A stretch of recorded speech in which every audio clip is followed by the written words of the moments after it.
Buenos días, jóvenes.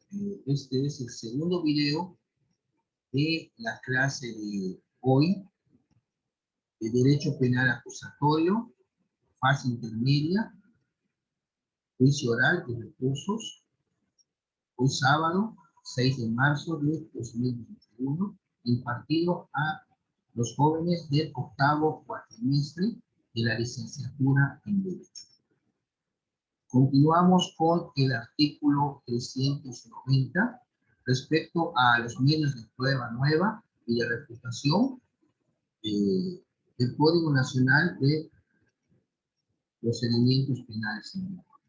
Bueno, se mencionaba si con ocasión de la rendición de un medio de prueba surgiere una controversia relacionada exclusivamente con su veracidad, autenticidad o integridad, el Tribunal de Enjuiciamiento podrá admitir y desahogar nuevos medios de prueba, aunque ellos no hubieran sido ofrecidos oportunamente, siempre que no hubiera sido posible prever.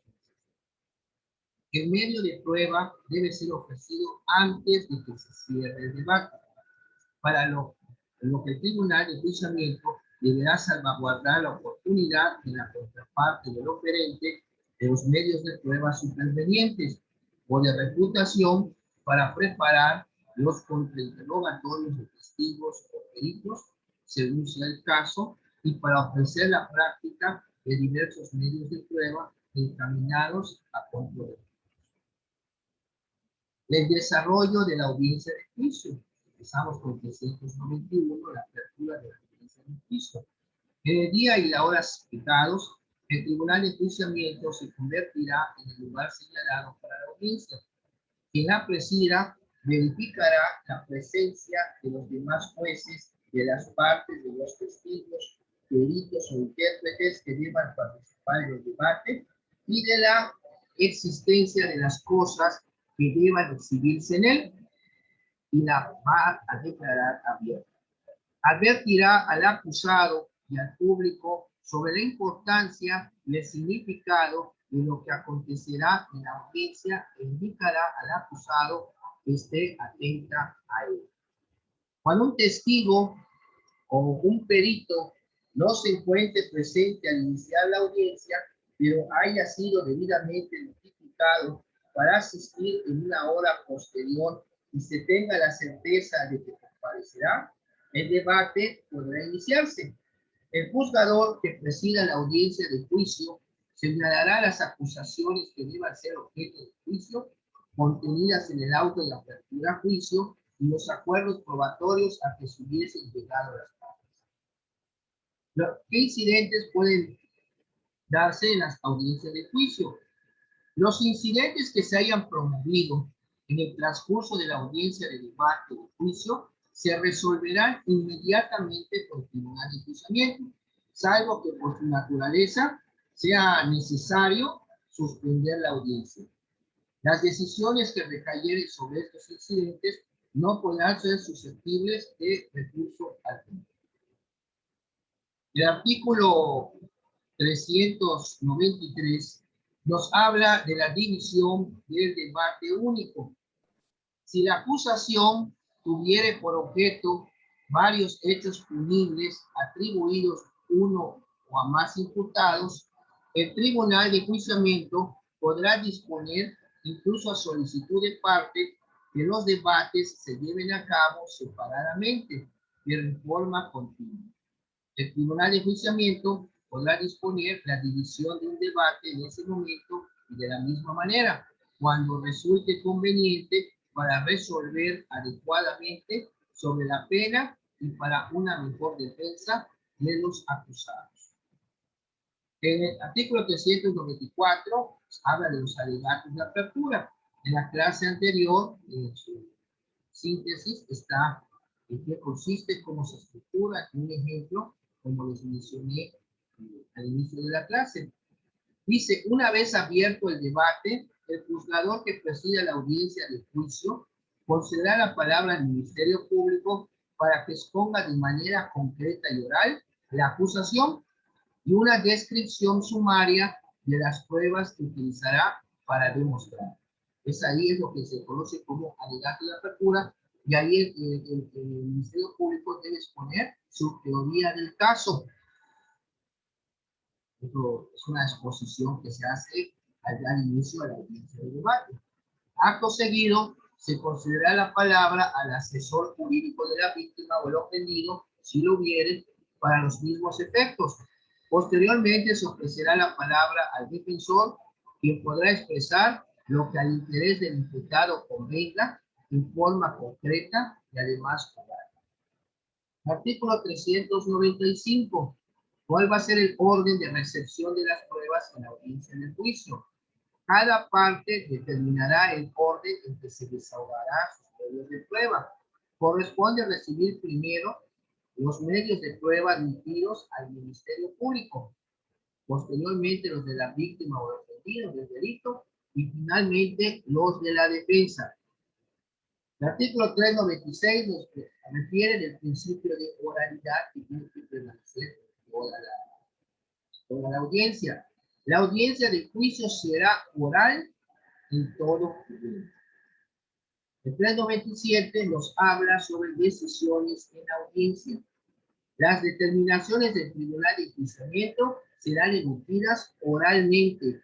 En las audiencias se presume la actuación legal de las partes y del órgano jurisdiccional, por lo que no es necesario invocar los preceptos legales en que se fundamenten, salvo los casos en que durante las audiencias alguna de las partes solicite la fundamentación expresa de la parte contraria o de la autoridad judicial porque exista duda sobre él. En las resoluciones escritas se deberá invocar los preceptos en que se fundamenten. Y el artículo 398, esto es importante, fíjense. Maestra, Vale, sí. una pregunta. La Sí. agenda penal me puede servir ahorita, sí, ¿verdad? ¿Perdón? La agenda penal. Sí, nada más de que sea mínimo 2020.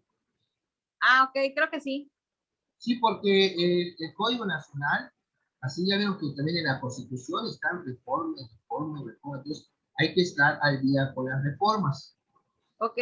Sí, Sí, de mientras, es que la tengo, pero está ahí guardada y digo, pues para estarlo leyendo y estar en la clase. ya incrementaron la lista de los delitos que merecen prisión preventiva oficiosa. Entonces, tengan en cuenta también. Por eso hay que estar buscando. Bueno, y el 399, los alegatos de clausura, y se cierra el debate. Concluido el desahogo de las pruebas, el juzgador que preside la audiencia y juicio otorgará sucesivamente la palabra al Ministerio Público, al asesor jurídico de la víctima o ofendido y al defensor para que exponga sus alegatos de clausura. Acto seguido, se otorgará al Ministerio Público y al defensor la posibilidad de replicar y duplicar. La réplica solo podrá referirse a lo expresado por el defensor o su alegato de clausura, y la dúplica a lo expresado por el Ministerio Público, la víctima o el ofendido del delito en la réplica. Se otorgará la palabra por último al acusado y al final se declarará cerrado el debate. Se cierra la audiencia de debate. ¿Qué va a pasar después? Ya el artículo 400 nos habla sobre lo que va a ser la deliberación. Van a exponerse entre ellos los jueces que conforman el Tribunal de Enjuiciamiento, pues cada uno su opinión para poder emitir un fallo. ¿Quién me puede apoyar con la lectura del 400, por favor?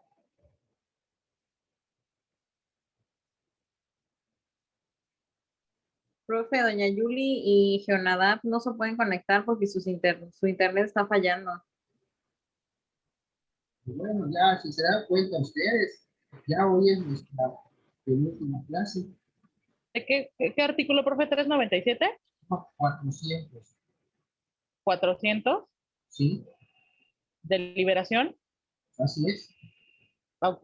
Inmediatamente después de concluido el debate, el Tribunal de Enjuiciamiento ordenará un receso para deliberar en forma privada, continua y aislada, hasta emitir el fallo correspondiente.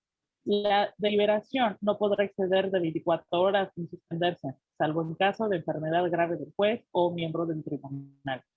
En este caso, la suspensión de la deliberación no podrá ampliarse por más de 10 días hábiles, luego de los cuales se deberá reemplazar al juez o integrantes del tribunal y realizar el juicio nuevamente.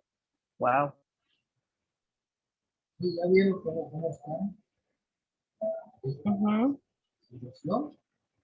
Se cierra el debate y el Tribunal de Enjuiciamiento va a ordenar un receso, o sea, un descanso, para deliberar en forma privada, continua y aislada hasta emitir el fallo correspondiente. O sea, lo que va a ser la judicial contra ustedes es quitar el principio de actividad, porque puede decir, bueno, vamos a fallar y vengan mañana y se les va a decir en qué sentido viene la sentencia o el fallo, ¿no? Ahí lo dice claramente, se van a retirar por un momento. La deliberación no podrá exceder de 24 horas ni suspenderse, salvo en caso de una enfermedad grave del juez o del tribunal. En caso de suspensión de la deliberación, no podrá ampliarse por más de 10 días hábiles, luego de los cuales se deberá reemplazar al juez o integrantes del tribunal y realizar el juicio otra vez. Fíjense. Pero bueno, así es eso. Bueno, Kenia tiene código en la mano.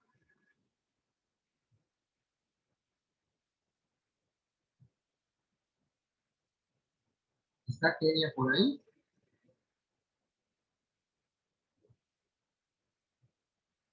Bueno, creo que no. El artículo 401 nos habla de la emisión del fallo, o sea, que se va a dictar. Una vez concluida la deliberación, el Tribunal de Enjuiciamiento se constituirá nuevamente en la sala de audiencias después de ser convocadas oralmente o por cualquier medio todas las partes con el propósito de que el juez relator comunique el fallo respectivo. El fallo que debe señalar: la decisión de absolución o de condena. 2, si la decisión se tomó por unanimidad o por mayoría de miembros del tribunal. Y 3, la relación sucinta de los fundamentos y motivos que lo sustentan. En caso de condena, en la misma audiencia de comunicación del fallo, se señalará la fecha en que se celebrará la audiencia de individualización de las acciones y reparación del daño dentro de un plazo que no podrá exceder de 5 días. En caso de absolución, el Tribunal de Enjuiciamiento podrá aplazar la redacción de la sentencia hasta por un plazo de 5 días, la que será comunicada a las partes. Comunicada a las partes la decisión absolutoria, por ejemplo, el Tribunal de Enjuiciamiento dispondrá de forma inmediata el levantamiento de las medidas cautelares que se hubieran decretado en contra del imputado, en este caso es en contra del acusado, y ordenará se tome nota de ese levantamiento en todo índice o registro público y policial en el que figure, así como su inmediata libertad, sin que puedan mantenerse dichas medidas para la realización de trámites administrativos. También se ordenará la cancelación de las garantías de comparecencia y reparación del daño que se hayan otorgado. El Tribunal de Enjuiciamiento dará lectura y explicará la sentencia en audiencia pública. En caso de que en la fecha y hora fijadas para la celebración de dicha audiencia no asistiere persona alguna, se dispensará de la lectura y la explicación y se tendrá por notificadas a todas las partes. El 402 nos menciona la convicción del Tribunal de Enjuiciamiento. El Tribunal de Enjuiciamiento apreciará la prueba según su libre convicción extraída de la totalidad del debate. O sea, el debate y el desahogo, todo, ellos ya normaron su criterio y su convencimiento para ver qué prueba sigue. Bueno, de un lado. Solo serán valorables y sometidos Que te hagas a la crítica racional los medios de prueba obtenidos ilícitamente e incorporados al debate conforme a las disposiciones de este código. En la sentencia, el Tribunal de Enjuiciamiento deberá hacerse cargo de su motivación de toda la prueba producida, incluso de aquella que hubiere desestimado, indicando en tal caso las razones que hubiere tenido en cuenta para hacerlo. Esta motivación deberá permitir la reproducción del razonamiento utilizado para alcanzar las conclusiones a que llegare la sentencia.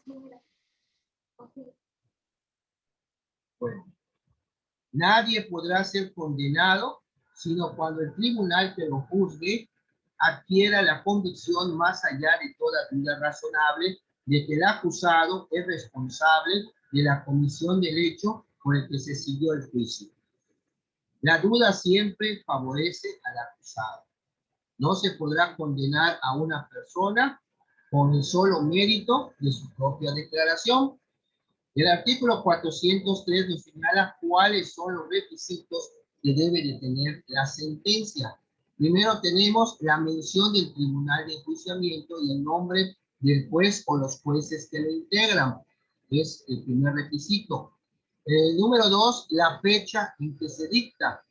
Número 3, la identificación del acusado y la víctima u ofendido. Número 4, la enunciación de los hechos y de las circunstancias o elementos que hayan sido objeto de la acusación y, en su caso, los daños y perjuicios reclamados, la pretensión reparatoria y las defensas del imputado. Número 5, una breve y sucinta descripción del contenido de la prueba. Número 6, la valoración de los medios de prueba que fundamenten las conclusiones alcanzadas por el Tribunal de Enjuiciamiento. Número 7, las razones que sirvieren para dar la resolución.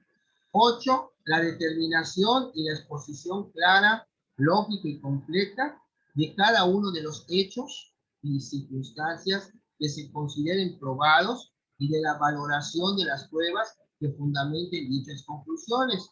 Número 9, los resolutivos de absolución o de condena, en los que en su caso el Tribunal de Enjuiciamiento se pronuncie sobre la reparación del daño y fije el monto de las indemnizaciones correspondientes. Y 10, la firma del juez o de los integrantes del Tribunal de Enjuiciamiento. Estos son los 10 requisitos que debe contener toda sentencia dictada en el juicio oral, en el procedimiento penal acusatorio. El artículo 404 nos habla de la redacción de la sentencia. Si el órgano jurisdiccional es colegiado, una vez emitida y expuesta, la sentencia será redactada por uno de sus integrantes.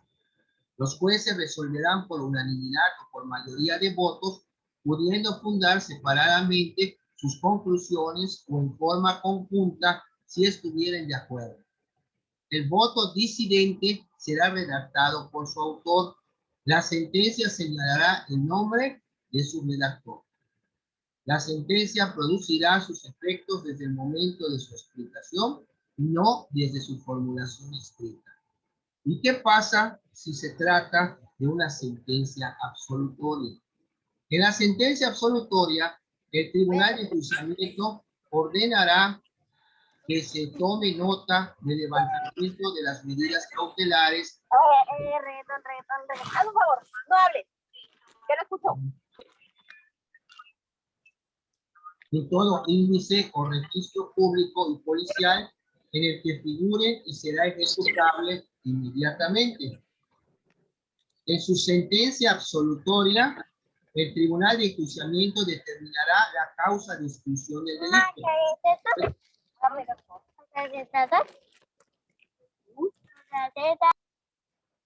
En su sentencia absolutoria, el Tribunal de Enjuiciamiento determinará la causa de exclusión del delito. Por eso ven que es importante la teoría general del delito.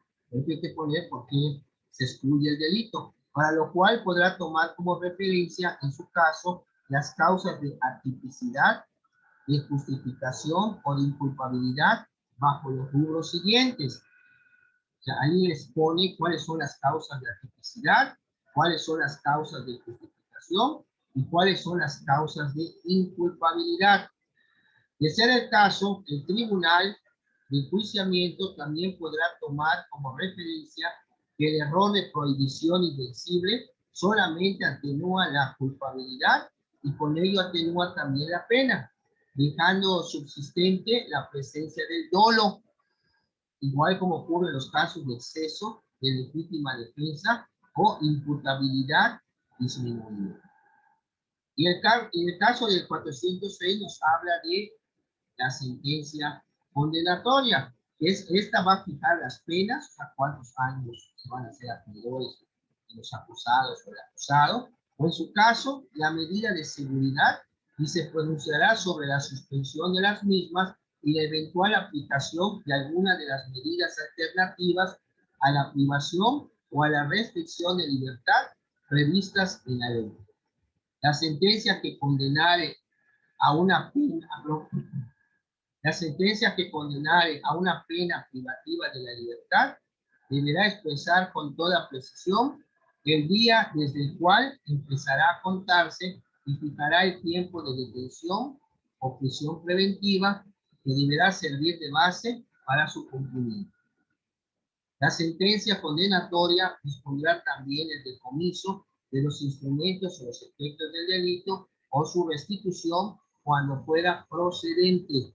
El tribunal de enjuiciamiento condenará a la reparación del daño.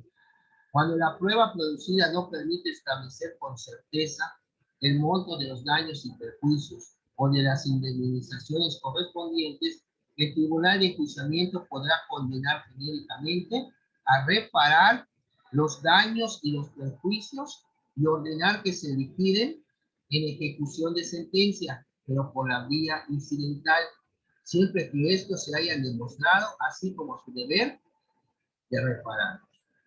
El tribunal de enjuiciamiento solo dictará sentencia condenatoria cuando exista convicción de la culpabilidad del sentenciado bajo el principio general de que la carga de la prueba para demostrar la culpabilidad corresponde a la parte acusadora, conforme lo establezca el tipo penal de que se trata.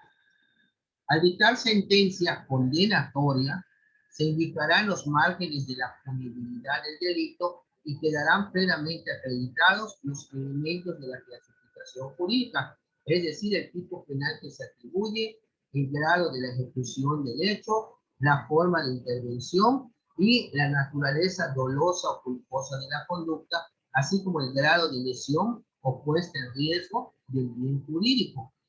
La sentencia condenatoria hará referencia a los elementos objetivos, subjetivos, normativos del tipo penal correspondiente, precisando si el tipo penal se consumó o se realizó en grado de tentativa, así como la forma en que el sujeto activo haya intervenido para la realización del tipo, según se trate de alguna forma de autoría o de participación, y la naturaleza dolosa o culposa de la conducta. En toda sentencia condenatoria se argumentará por qué el sentenciado no está favorecido por ninguna de las causas de la tipicidad, justificación o inculpabilidad. Igualmente se hará referencia a las agravantes o atenuantes que hayan concurrido en la clase de concurso de delitos, si fuera el caso. Todo eso cuando se trate de una sentencia condenatoria. El 407 hace referencia a la congruencia de la sentencia. ¿Qué quiere decir? Que el juez no debe rebasar la acusación. La sentencia de condena no podrá sobrepasar los hechos probados en juicio. El 408, los medios de prueba en la individualización de las sanciones de reparación del daño. El desahogo de los medios de prueba para la individualización de sanciones y reparación del daño procederá después de haber resuelto sobre la responsabilidad del sentenciado. El debate comenzará con el desahogo de los medios de prueba que se hubieran admitido en etapa intermedia. En el desahogo de los medios de prueba serán aplicables las normas relativas al juicio oral. Y en el 409 hace referencia a que va a haber una audiencia, que ahí se va a individualizar las sanciones y se va a tratar el tema de la reparación del daño. Después de la apertura de la audiencia de individualización de los intervinientes, el tribunal de enjuiciamiento señalará la materia de la audiencia y dará la palabra a las partes para que expongan en su caso sus alegatos de apertura. Acto seguido, les solicitará a las partes que determinen el orden en que desean el desahogo de los medios de prueba y declarará abierto el debate. Este iniciará con el desahogo de los medios de prueba y continuará con los alegatos de clausura. Una vez que se cierre esa audiencia, ese debate, el tribunal de enjuiciamiento va a deliberar por un breve tiempo y procederá a manifestarse con respecto a la sanción que se le va a imponer al sentenciado y sobre la reparación del daño causado a la víctima o el ofendido. Asimismo, va a fijar las penas y se va a pronunciar sobre la eventual aplicación de alguna de las medidas alternativas a la pena de prisión o sobre su suspensión e indicará en qué forma deberá en su caso repararse el daño. Dentro de los 5 días siguientes a esta audiencia, el tribunal va a redactar la sentencia. La ausencia de la víctima que haya sido debidamente notificada no será impedimento para que se lleve a cabo esta audiencia. En el 410, si me puede ayudar Mariana con la lectura, por favor.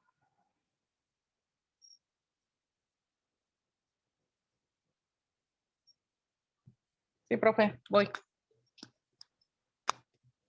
410. Sí, por favor.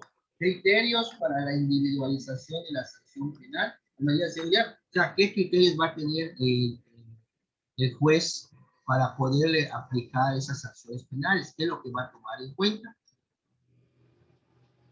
Ok, 410. Criterios para la individualización de la sanción penal o medidas de seguridad. Sí, sí es. Ok.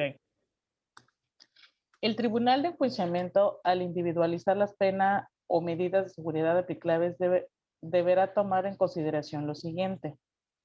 Dentro de los márgenes de punibilidad establecidos en las leyes penales, el Tribunal de Enjuiciamiento individualizará la sanción tomando como referencia la gravedad de la conducta típica y antijurídica, así como el grado de culpabilidad del sentenciado.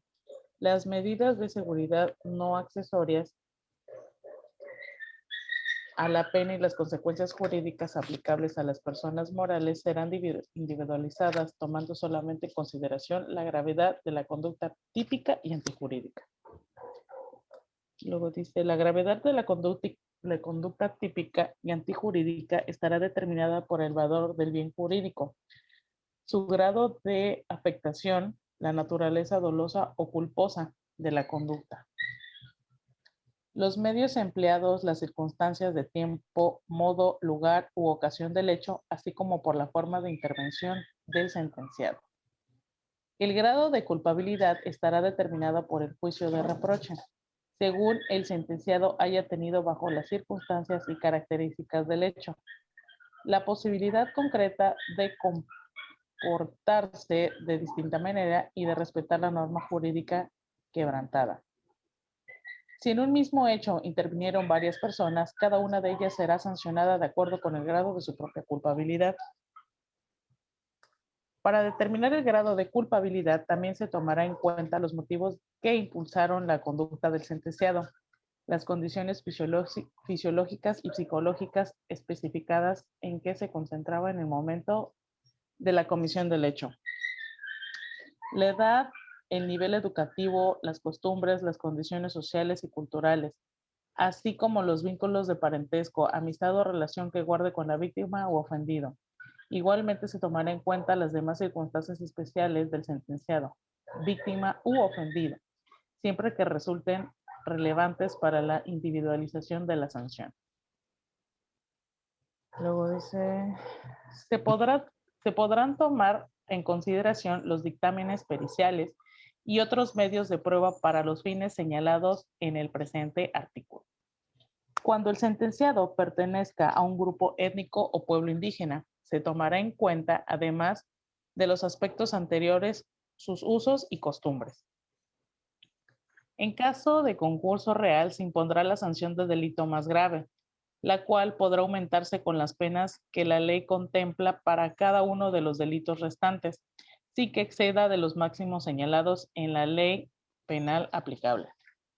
En caso de concurso ideal, se impondrán las sanciones correspondientes al delito que merezca la mayor penalidad, las cuales podrá aumentarse sin rebasar la mitad del máximo de la duración de las penas correspondientes de los delitos restantes, siempre que las sanciones aplicables sean de la misma naturaleza cuando sean de diversa naturaleza.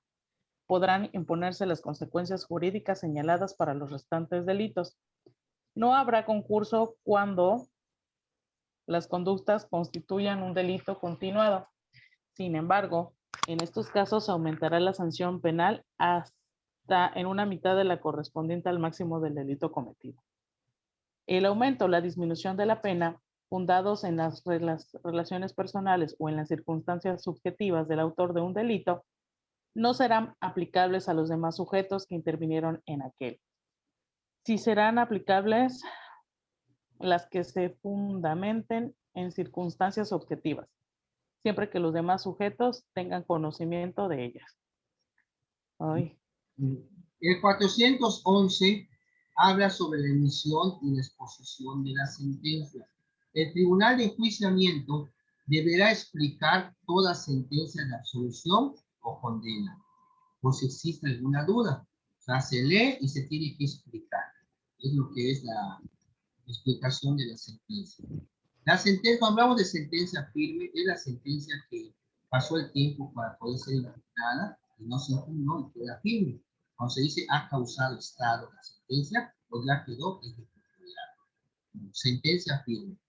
En cuanto no sean oportunamente recurridas, ¿qué quiere decir recurridas? Que presentes algún recurso en contra de la sentencia. Las resoluciones judiciales quedarán firmes y serán ejecutables sin necesidad de declaración alguna. El 413 nos habla de la remisión de la sentencia.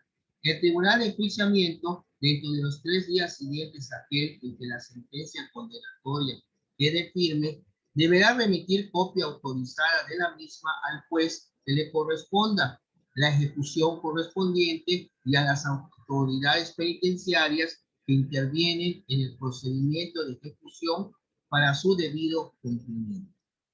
Dicha disposición también será aplicable en los casos de las sentencias condenatorias dictadas en el procedimiento abreviado.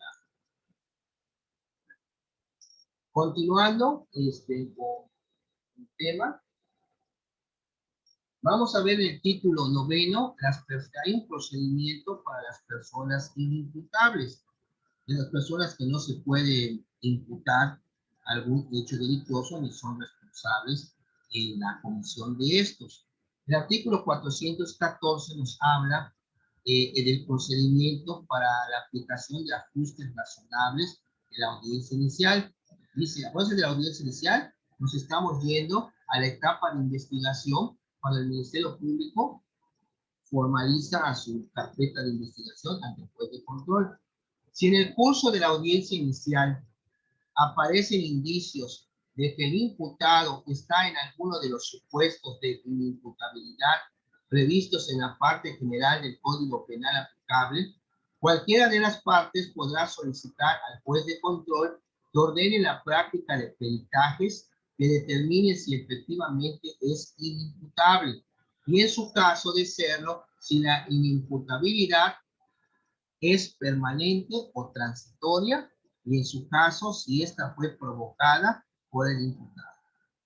La audiencia continuará con las mismas reglas generales, pero se proveerán los ajustes razonables que determine el juez de control para garantizar el acceso a la justicia de la persona.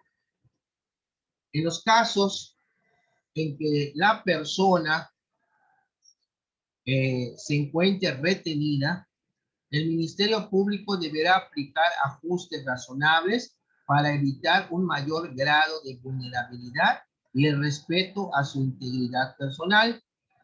Para tales efectos, estará en posibilidad de solicitar la práctica de aquellos peritajes que permitan determinar el tipo de inimputabilidad que tuviere, así como si esta es permanente o transitoria y si es posible definir si fue provocada por el propio régimen. El artículo 415, la identificación de los supuestos de inimputabilidad.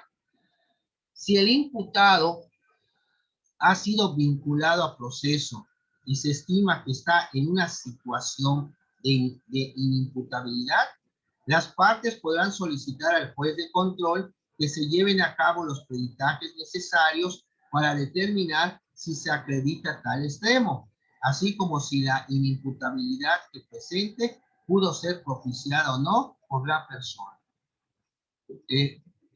Hace poco estaba viendo un programa que pone en Discovery de investigación así de asesinatos, de serie, y estaba detenida una persona que se hizo pasar por inimputable, pero le mandaba cartas a la novia diciéndole que se iba a seguir actuando como tal, para que pues no lo vayan a condenar como una persona imputable.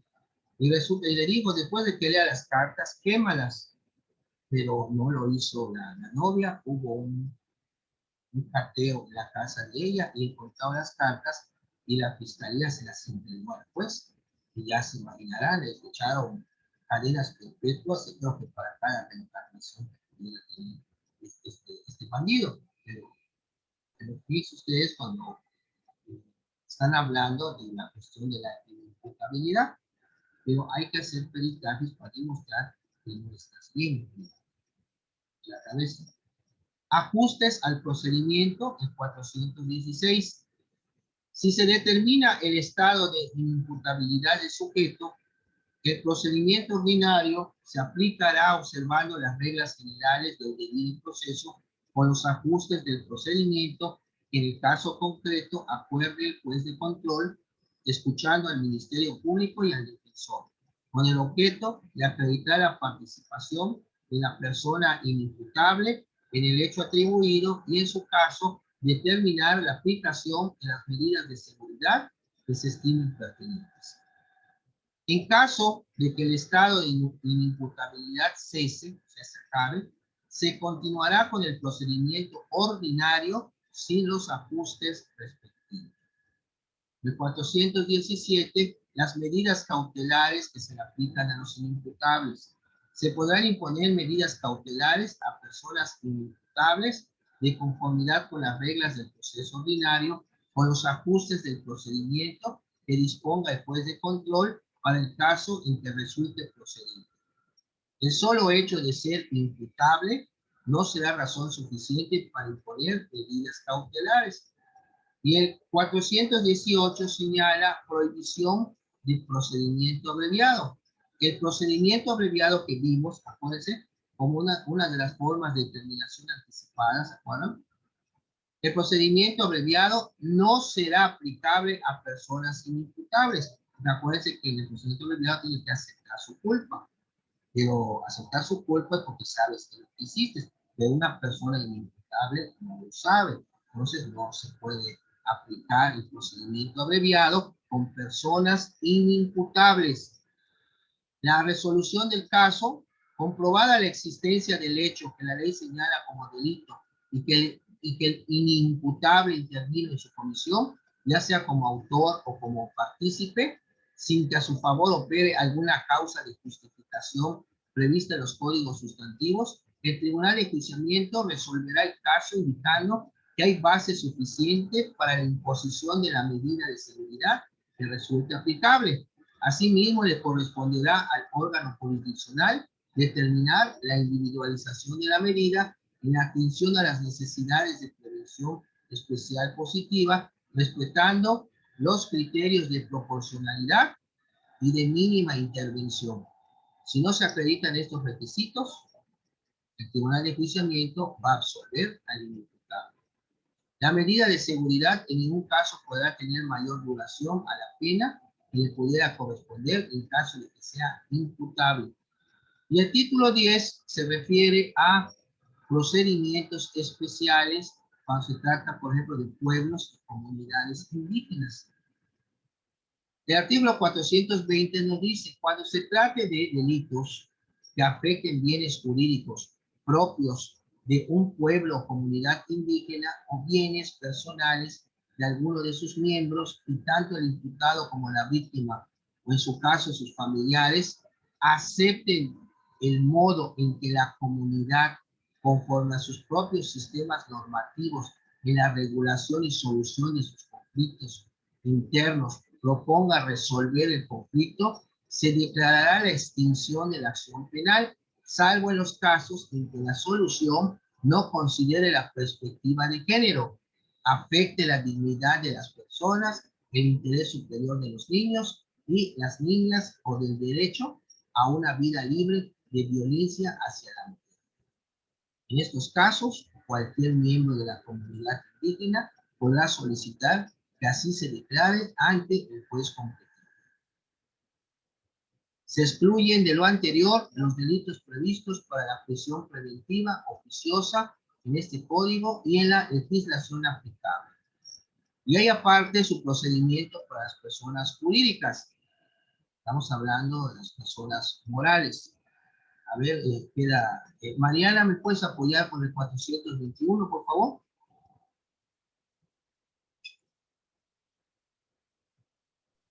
Sí, profe. A ver. Es ejercicio de la acción penal y responsabilidad penal autónoma. Sí. A ver, dice. Las personas jurídicas serán penalmente responsables de los delitos. A ver, otra vez. Las personas jurídicas serán penalmente responsables de los delitos cometidos a su nombre, por su cuenta, en su beneficio o a través de los medios que ellas proporcionen. Cuando se hayan determinado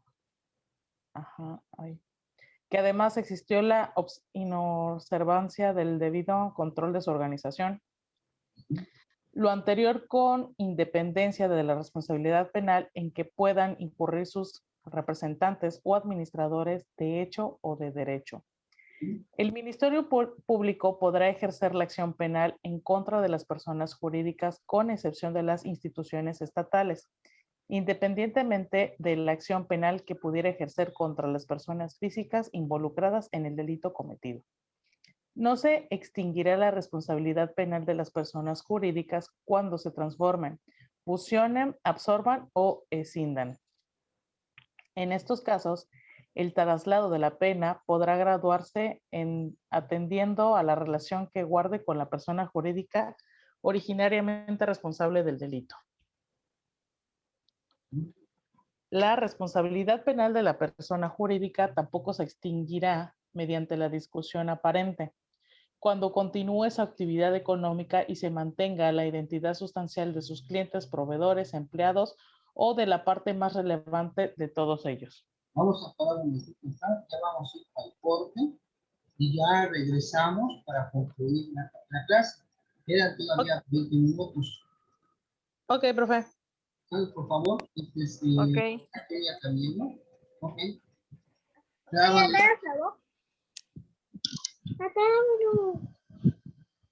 Y el jefe de